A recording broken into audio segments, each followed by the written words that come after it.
Hello everyone, இன்றைக்கி நம்ம ஐ வென்ட்டுக்கும் I have கானுக்கும் உள்ள டிஃப்ரென்ஸ் பார்க்க போகிறோம். ஃபஸ்ட்டு ஐ வென்ட் அப்படின்னா நான் போனேன், ஐ ஹாவ் கான்னா நான் போயிருக்கிறேன். ஓகே, இது மெயின் இதுக்கான டிஃப்ரென்ஸ். இதுக்கான எக்ஸாம்பிள் சென்டென்ஸ் பார்ப்போம். ஃபஸ்ட்டு ஐ வென்ட் எடுத்துக்கோங்க.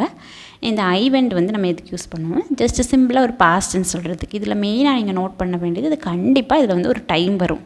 எஸ்டர்டே இல்லைனா லாஸ்ட் வீக், லாஸ்ட் மந்த் இல்லைனா ஒரு இயர் அப்படிங்கிற ஒரு டைம் கண்டிப்பாக இதில் வரும். ஓகேவா? ஐ வென்ட் சொல்கிற இடத்துல கண்டிப்பாக ஒரு டைம் வரும். ஓகே, இதை மட்டும் ஞாபகம் வச்சுக்கோங்க. நெக்ஸ்ட் வந்து I have Khan. I have Khan பார்த்தீங்கன்னா இது ப்ரெசன்ட் பர்ஃபெக்டில் வந்து நம்ம யூஸ் பண்ணுவோம். அதாவது முடிஞ்சு போன ஒரு விஷயத்தை பற்றி தான் சொல்லுவோம். ஆனால் அந்த விஷயம் இப்போ நம்ம பேசிகிட்டு இருக்க விஷயத்துக்கு கூட ஒரு கனெக்ஷன் இருக்கணும். ஃபார் எக்ஸாம்பிள் பார்த்தீங்கன்னா, இப்போ வந்து நாங்கள் ஒரு பார்க் போகிறத பற்றி நீங்கள் பிளான் பண்ணிக்கிட்டு இருக்கீங்க, ஃப்ரெண்ட்ஸ் கேங்காக சேர்ந்து பிளான் பண்ணுறீங்க. அப்போ அந்த டைமில் நீங்கள் சொல்கிறீங்க, நான் வந்து இந்த பார்க்குக்கு போயிருக்கேன், ஏற்கனவே போயிருக்கேன் அப்படின்னு சொல்கிறதுக்கு I have gone to the park already அப்படின்னு சொல்லுவோம். நான் போனேன்னு சொல்கிறதுக்கு தான் ஐ வென்ட் சொல்லுவோம். இந்த இடத்துல வந்து நம்ம பேசிகிட்டு இருக்க விஷயத்துக்கு கூட பழைய அந்த போன விஷயம் வந்து கனெக்ட் ஆகுதுல்ல, அதனால தான் ஐ ஹாவ் கான் அப்படின்னு சொல்கிறோம். ஓகேவா?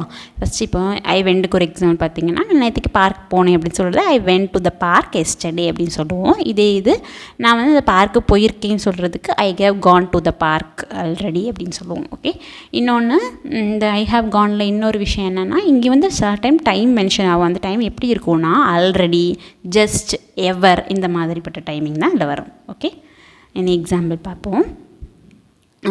நான் வந்து நேற்றுக்கு வந்து கடைக்கு போனேன். I went to the store yesterday. Okay, அவள் வந்து லாஸ்ட் சம்மர் பாரிஸுக்கு போனாள். She went to Paris last summer. Okay, நாங்கள் வந்து சண்டே வந்து சினிமாவுக்கு போனோம்.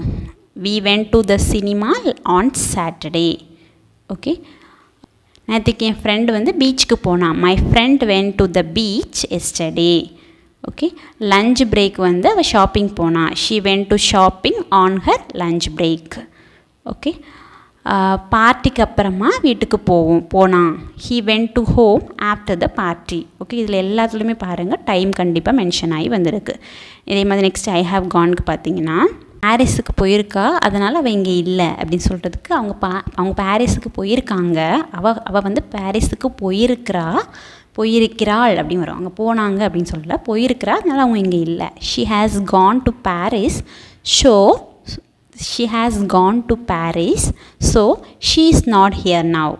ஓகே, அவங்க போயிருக்கிறாங்க, அதனால் அவங்க இங்கே இல்லை. ஓகே, நெக்ஸ்ட் வந்து இந்த மாதம் நாங்கள் நிறைய நாள் வந்து சினிமாவுக்கு போயிருக்கிறோம். We have gone to the cinema many times this month. Okay, next அவங்க வந்து வெக்கேஷனுக்கு போயிருக்காங்க, அதனால அவங்க ஆஃபீஸ் வந்து க்ளோஸ்டாக இருக்குது. போயிருக்கிறாங்க, அதனால க்ளோஸ்டாக இருக்குது. They have gone on vacation, so their office is closed. Okay, friend already பீச்சுக்கு போயிருக்காங்க. என்னோடய ஃப்ரெண்ட்ஸ் வந்து ஆல்ரெடி பீச்சுக்கு போயிருக்கிறாங்க.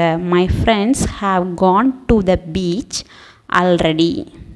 ஓகே, இந்த வாரம் எல்லா நாளுமே நாங்கள் வந்து வாக்கிங்க்கு போயிருக்கிறோம். We have gone for a walk every evening this week. Okay, போனோன்னு சொல்கிறதுக்கு வென்ட்டும், போயிருக்கிறோன்னு சொல்கிறதுக்கு ஹாவ் கானும் யூஸ் பண்ணுவோம். ஓகே, இதுதான் இதோட டிஃப்ரென்ஸ். எக்ஸாம்பிள் சென்டென்ஸ் வந்து இவ்வளோ தான். நெக்ஸ்ட் வந்து நான் ஒரு 3 சென்டென்ஸ் கொடுத்துருக்கேன். நீங்கள் ட்ரை பண்ணி வென்ட் வருமா ஹாவ் கான் வருமான்னு ட்ரை பண்ணி பாருங்கள். ஓகே.